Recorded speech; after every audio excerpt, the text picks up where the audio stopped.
তুমি কি জানো তোমার মস্তিষ্ক দিনে হাজারটা সিদ্ধান্ত নেয় আর তার বেশিরভাগটাই তুমি বুঝতেও পারো না। কখনো ভুল করে ফেলো, আবার কখনো এমন সিদ্ধান্ত নিও যা তোমার ভবিষ্যৎ বদলে দেয়। তাহলে প্রশ্ন হচ্ছে, তুমি কি সিদ্ধান্ত নিচ্ছ, নাকি তোমার মস্তিষ্ক নিজেই সবকিছু চালাচ্ছে? গুরুত্বপূর্ণ, কেন আমরা অনেক সময় ভুল করি অথচ ভাবি আমরা সঠিক। নোবেল বিজয়ী ড্যানিয়েল কাহনম্যান এই প্রশ্নের উত্তর দিয়েছেন এক অবিশ্বাস্য বইয়ে, থিঙ্কিং ফাস্ট অ্যান্ড স্লো। চলো জেনে নেই আমাদের মস্তিষ্কের দুই রকম চিন্তা কিভাবে আমাদের জীবন চালায়। বই থিঙ্কিং ফাস্ট অ্যান্ড স্লো, লেখক ড্যানিয়েল কাহনম্যান। ধরন মনোবিজ্ঞান, মানব চিন্তা, সিদ্ধান্ত গ্রহণ। এই বই আমাদের শেখায় মানুষের চিন্তা আসলে দুইভাবে কাজ করে। একটা হলো দ্রুত, আবেগপ্রবণ, আর একটা ধীরে, যুক্তিভিত্তিক। কাহনম্যান এই দুই সিস্টেমকে নাম দিয়েছেন সিস্টেম 1 ও সিস্টেম 2। দুটি চিন্তার পদ্ধতি।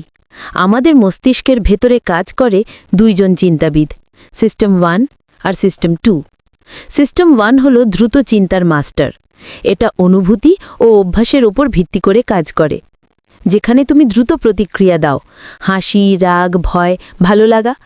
যেমন কাউকে দেখেই মনে হওয়া এই লোকটা ভালো না, যেমন কারোর মুখ দেখেই চিনে ফেলা বা হঠাৎ গাড়ি থামিয়ে দেওয়া। আর সিস্টেম 2 কি?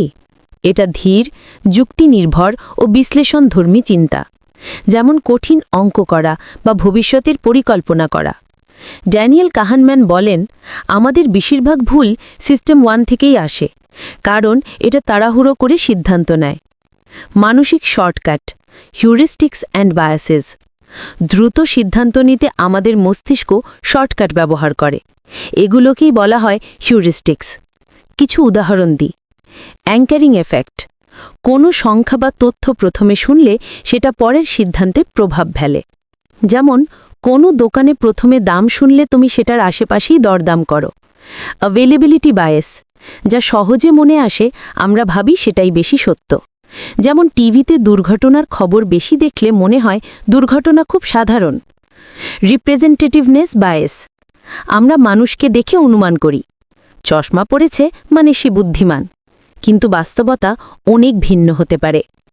অতিরিক্ত আত্মবিশ্বাস, ওভার কনফিডেন্স, আমরা প্রায়ই ভাবি আমি ঠিক বলছি, কিন্তু কাহনম্যান বলেন এটাই সবচেয়ে বড় ফাঁদ।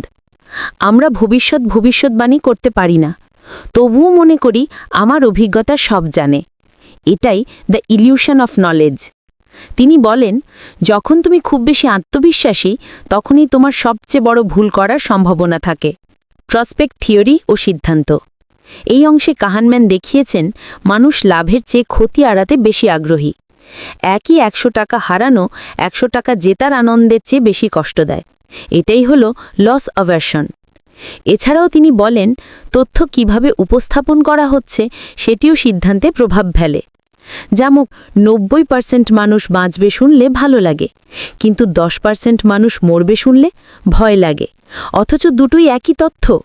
এটাকেই বলে ফ্রেমিং এফেক্ট। সুখ ও দুই রকম আত্ম, টু সেলভস। কাহনম্যান বলেন, আমাদের ভেতরে আছে দুইজন আমি। একজন হলো এক্সপিরিয়েন্সিং সেলফ, যে মুহূর্তে বাঁচে, আরেকজন হলো রিমেম্বারিং সেলফ, যে অতীতকে মনে রাখে।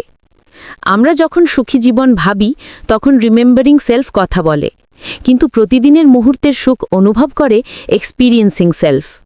তিনি বলেন, সুখী জীবন মানে না সুখী মৃত্যু থাকা। তাহলে এখন থেকে